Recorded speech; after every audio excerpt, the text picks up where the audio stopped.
السلام علیکم ورحمۃ اللہ وبرکاتہ۔ اعوذ باللہ من الشیطان الرجیم۔ بسم اللہ الرحمن الرحیم۔ رب اشرح لی صدری ویسر لی امری واحلل عقدۃ من لسانی یفقہوا قولی۔ رب زدنی علما، اللہم فقہنا فی الدین، اللہم صلی علی محمد وعلی آل محمد۔ النیت، نیت کے مسائل۔ اعمال کے اجر و ثواب کا دار و مدار نیت پر ہے۔ ان عمر بن الخطاب رضی اللہ عنہ قال سمعت رسول اللہ صلی اللہ علیہ وسلم یقول انما الاعمال بالنیات وانما لکل امرئ ما نوى فمن كانت ہجرته الى الدنیا یصیبها او الى امرأة ينكحها فہجرته إلی ما ہاجر الی، رواہ البخاری۔ حضرت عمر بن خطاب رضی اللہ عنہ کہتے ہیں، میں نے رسول اللہ صلی اللہ علیہ وسلم کو فرماتے ہوئے سنا، اعمال کا دار و مدار نیتوں پر ہے۔ ہر شخص کو اس کی نیت کے مطابق بدلہ ملے گا۔ جس نے دنیا حاصل کرنے کے لیے ہجرت کی، اسے صرف دنیا ہی ملے گی اور ہجرت کا ثواب نہیں ملے گا، اور جس نے کسی عورت سے نکاح کے لیے ہجرت کی، اسے بس عورت ہی ملے گی اور ہجرت کا ثواب نہیں ملے گا۔ اسے بخاری نے روایت کیا ہے۔ تو ہمیں کوئی بھی کام شروع کرنے سے پہلے اپنی نیت کو خالص کرنا چاہیے اللہ کی رضا کے لیے۔ جو بھی کام کیا جائے اسے اخلاص کے ساتھ کیا جائے۔ دکھاوے کا روزہ شرک ہے۔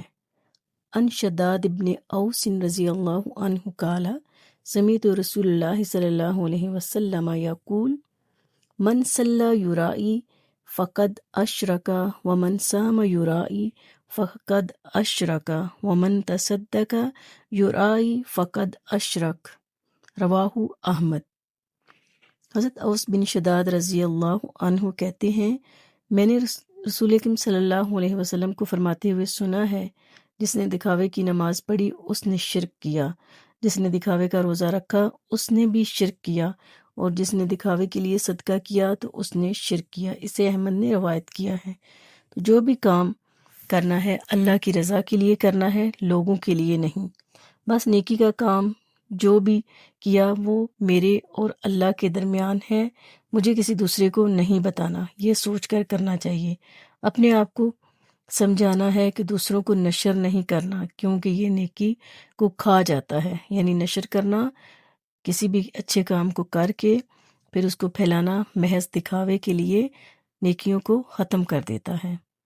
روزے کی نیت دل کے ارادے سے ہے۔ وَبِالصَّوْمِ غَدٍ نَوَيْتُ، سنت سے یہ ثابت نہیں ہے۔ فرض روزے کی نیت فجر سے پہلے کرنا ضروری ہے۔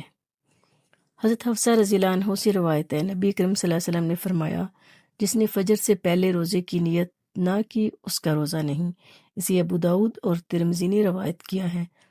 اس حدیث سے کیا پتہ چلتا ہے کہ فرض روزے کی نیت نماز فجر سے پہلے کرنا ضروری ہے، نہیں تو روزہ نہیں ہوگا۔ نفلی روزے کی نیت دن میں زوال سے پہلے کسی بھی وقت کی جا سکتی ہے۔ نفلی روزہ کسی وقت بھی کسی بھی وجہ سے توڑا جا سکتا ہے۔ ام المومنین حضرت عائشہ رضی اللہ عنہ سے روایت ہے کہ ایک دن نبی کریم صلی اللہ علیہ وسلم میرے گھر تشریف لائے اور پوچھا، کیا تمہارے پاس کچھ کھانے کو ہے؟ ہم نے کہا نہیں۔ نبی کریم صلی اللہ علیہ وسلم نے فرمایا، اچھا تو پھر میرا روزہ ہے۔ کسی اور دن نبی کریم صلی اللہ علیہ وسلم ہمارے گھر تشریف لائے، میں نے عرض کیا، یا رسول اللہ، حیث حلوہ تحفے میں آیا ہے۔ رسول اللہ صلی اللہ علیہ وسلم نے فرمایا، تو لاؤ، میں صبح سے روزے سے تھا۔ اسے مسلم نے روایت کیا ہے۔ اس حدیث میں کیا پتہ چلتا ہے کہ اگر انسان کے پاس کچھ کھانے کے لیے نہ ہو تو وہ چاہے کہ چلے میں آج روزے کی نیت کر لیتا ہوں، روزہ رکھ لیتا ہوں، تو رکھ سکتا ہے۔ پھر اگر کھانے کے لیے کچھ مل جائے تو روزہ کھول بھی جا سکتا ہے، اس پہ کوئی کفارہ نہیں ہو۔ اگلا باب ہے السحور والافطار، سحری اور افطاری کے مسائل۔ سحری کھانے میں برکت ہے۔ نیند سے اٹھ جانے کے بعد جان بوجھ کر سحری ترک نہیں کرنی چاہیے۔ انس رضی اللہ عنہ قال قال رسول اللہ صلی اللہ علیہ وسلم تسحروا فإن فی السحور برکہ، متفق علیہ۔ حضرت انس رضی اللہ عنہ سے روایت ہے، رسول اللہ صلی اللہ علیہ وسلم نے فرمایا، سحری کھاؤ کیونکہ سحری کھانے میں برکت ہے۔ اسے بخاری نے روایت کیا ہے۔ اس حدیث سے کیا پتہ چلتا ہے کہ سحری کے ٹائم اگر آپ کا نہیں بھی دل کر رہا ہو تو تھوڑا بہت کھانا چاہیے، کیونکہ آپ صلی اللہ علیہ وسلم نے فرمایا کہ سحری کھانے میں برکت ہے۔ سبحان اللہ۔ رمضان المبارک میں فجر کی اذان سے پہلے سحری کے لیے اذان دینا سنت ہے۔ ان عائشہ رضی اللہ عنہا ان بلالا رضی اللہ عنہ کانا یؤذن باللیل فقال رسول اللہ صلی اللہ علیہ وسلم کلوا واشربوا حتی یؤذن ابن ام مکتوم فإنه لا یؤذن حتی یطلع الفجر۔ حضرت عائشہ رضی اللہ عنہ سے روایت ہے کہ حضرت بلال رضی اللہ عنہ سحری سے قبل اذان دے دیا کرتے تھے، چنانچہ رسول اللہ صلی اللہ علیہ وسلم نے فرمایا، اس وقت تک کھاؤ پیو جب تک ابن ام مکتوم رضی اللہ عنہ اذان نہ دے دیں، اس لیے کہ ابن ام مکتوم رضی اللہ عنہ اس وقت تک اذان نہیں دیتے جب تک فجر نہ ہو جائے۔ اسے بخاری اور مسلم نے روایت کیا ہے۔ تو اس حدیث سے کیا پتہ چلتا ہے، یعنی کہ حضرت بلال رضی اللہ عنہ تہجد کی اذان دیتی تھی، تو وہ سحری سے پہلے دی جاتی ہے، اس لیے آپ صلی اللہ علیہ وسلم نے فرمایا کہ اس وقت تک کھاؤ پیو جب تک ابن ام مکتوم اذان نہ دے دیں، کیونکہ وہ فجر کی اذان دیتی تھی۔ افطار میں جلدی کرنا اور سحری میں دیر سے کھانا انبیاء کرام علیہ السلام کا طریقہ ہے۔ ان ابی درداء رضی اللہ عنہ قال رسول اللہ صلی اللہ علیہ وسلم، حضرت ابو درداء رضی اللہ عنہ کہتے ہیں رسول اللہ صلی اللہ علیہ وسلم نے فرمایا، ثلاث من اخلاق النبوۃ تعجیل الافطار وتأخیر السحور ووضع الیمین علی الشمال فی الصلاۃ، رواہ طبرانی۔ حضرت ابو درداء رضی اللہ عنہ کہتے ہیں رسول اللہ صلی اللہ علیہ وسلم نے فرمایا، تین باتیں اخلاق نبوت سے ہیں: روزہ جلدی افطار کرنا، سحری دیر سے کھانا، نماز میں دایاں ہاتھ بائیں ہاتھ کے اوپر رکھنا۔ اسے طبرانی نے روایت کیا ہے۔ اس حدیث سے کیا پتہ چلتا ہے کہ روزہ جلدی افطار کرنا، ٹائم سے پہلے نہیں، جب ٹائم ہو جائے تب، اور کھانے میں دیر کرنا، یعنی جب لاسٹ ٹائم روزے کے بند ہونے کے قریب ہو تو اس وقت تک کھانا اس سے مراد ہے۔ یہ نہیں کہ روزے کا ٹائم جو بتایا جاتا ہے وہ ختم ہو جائے تو اس کے بعد بھی کھاتے رہیں، ایسا نہیں کرنا۔ یہ کہ قریب جیسے روزے کا ٹائم جو بتایا جاتا ہے تو اس ٹائم پہ ہی کھانا افضل ہے۔ سحری کھاتے وقت اذان ہو جائے تو کھانا فوراً ترک کرنے کی بجائے جلدی جلدی کھا لینا چاہیے۔ ان ابی ہریرہ رضی اللہ عنہ قال رسول اللہ صلی اللہ علیہ وسلم، اذا سمع احدکم النداء والاناء علی یدہ فلا یدع حتی یقضی حاجتہ منہ، رواہ ابو داؤد۔ حضرت ابو ہریرہ سے روایت ہے کہ رسول اکرم صلی اللہ علیہ وسلم نے فرمایا، جب کوئی آدمی اذان سنے اور پینے کا برتن اس کے ہاتھ میں ہو تو اسے فوراً نہ رکھ دے بلکہ اپنی ضرورت پوری کر لے۔ اسے ابو داؤد نے روایت کیا ہے۔ روزہ افطار کرنے کے لیے غروب آفتاب شرط ہے، جیسے ہم نے اوپر والی حدیث میں پڑھا کہ افطاری میں جلدی کرنا اور سحری میں دیر کرنا، تو اب اسی حدیث میں دیکھتے ہیں کہ روزہ افطار کرنے کے لیے غروب آفتاب شرط ہے۔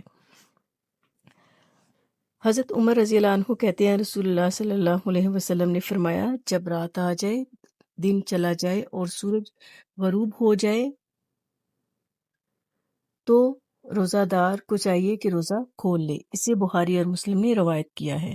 دوران سفر جہاز پر سوار ہوتے وقت اگر روزہ افطار کرنے میں 15 منٹ باقی ہوں لیکن پرواز کی مطلوبہ بلندی پر پہنچ کر سورج 1 گھنٹے بعد غروب ہوا تو روزہ بھی 1 گھنٹے بعد یعنی غروب آفتاب کے بعد ہی افطار کیا جائے گا۔ اسی طرح سحری کے وقت کا تعین بھی حاضر جگہ اور مقام کے لحاظ سے کیا جائے گا۔ واللہ اعلم بالصواب۔ تازہ کھجور، خشک کھجور، چھہارا پانی سے روزہ افطار کرنا سنت ہے۔ نمک سے روزہ افطار کرنا سنت سے ثابت نہیں۔ حضرت انس رضی اللہ عنہ سے روایت ہے، نبی کریم صلی اللہ علیہ وسلم نماز مغرب سے پہلے تازہ کھجوروں سے روزہ افطار فرماتے۔ اگر تازہ کھجوریں نہ ہوتی تو خشک کھجوروں چوہاروں سے افطار فرماتے۔ اگر خشک کھجوریں نہ ہوتی تو چند گھونٹ پانی سے ہی افطار فرما لیتے۔ اسے ابو داؤد اور ترمذی نے روایت کیا ہے۔ روزہ افطار کرتے وقت درجہ ذیل دعا مانگنا مسنون ہے۔ عن ابن عمر رضی اللہ عنہما قال کان النبی صلی اللہ علیہ وسلم اذا افطر قال ذهب الظمأ وابتلت العروق وثبت الاجر ان شاء اللہ، رواہ ابو داؤد۔ حضرت عبداللہ بن عمر سے روایت ہے، نبی کریم صلی اللہ علیہ وسلم جب روزہ افطار فرماتے تو یہ دعا پڑھتے، پیاس ختم ہو گئی، رگیں تار ہو گئی اور روزے کا ثواب انشاءاللہ پکا ہوگا۔ اسے ابو داؤد نے روایت کیا ہے۔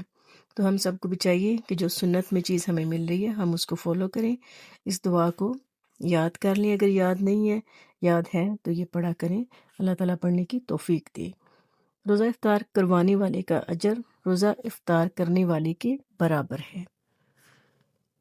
حضرت زید بن خالد جوہینی رضی اللہ عنہ کہتے ہیں، رسول اللہ صلی اللہ علیہ وسلم نے فرمایا، جس نے روزہ دار کو روزہ افطار کروایا اسے بھی اتنا ہی اجر ملے گا جتنا روزہ دار کے لیے ہوگا، اور روزہ دار کی اجر سے کوئی چیز کم نہ ہوگی۔ اسے ترمذی نے روایت کیا ہے۔ روزہ افطار کروانے والے کو درجہ ذیل دعا دینی چاہیے۔ عن انس رضی اللہ عنہ قال کان رسول اللہ صلی اللہ علیہ وسلم اذا افطر عند قوم قال افطر عندکم الصائمون واکل طعامکم الابرار وتنزلت علیکم الملائکہ، رواہ احمد۔ حضرت انس رضی اللہ عنہ کہتے ہیں، رسول اکرم صلی اللہ علیہ وسلم جب کسی کے ہاں روزہ افطار فرماتے تو یہ دعا دیتے، روزہ دار تمہارے ہاں روزہ افطار کرتے رہیں، نیک لوگ تمہارا کھانا کھاتے رہیں، اور فرشتے تمہارے ہاں رحمت لے کر نازل ہوتے رہیں۔ اسے احمد نے روایت کیا ہے۔ تو ان حدیث سے ہمیں کیا پتہ چل رہا ہے کہ روزہ افطار کروانے والے کو بھی اتنا ہی اجر ملے گا جتنا کہ روزہ دار کے لیے ہے، اور روزہ دار کی اجر سے کچھ بھی کمی نہیں کی جائے گی، اور جس کے ہاں روزہ افطار کیا جائے اسے دعا بھی دینی چاہیے۔ اللہ تعالیٰ سے دعا ہے اللہ تعالیٰ ہمیں عمل کرنے کی توفیق عطا فرمائے۔ ربنا آتنا فی الدنیا حسنۃ وفی الآخرۃ حسنۃ وقنا عذاب النار۔ سبحانک اللہم وبحمدک اشہد ان لا الہ الا انت استغفرک واتوب الیک۔ السلام علیکم ورحمۃ اللہ وبرکاتہ۔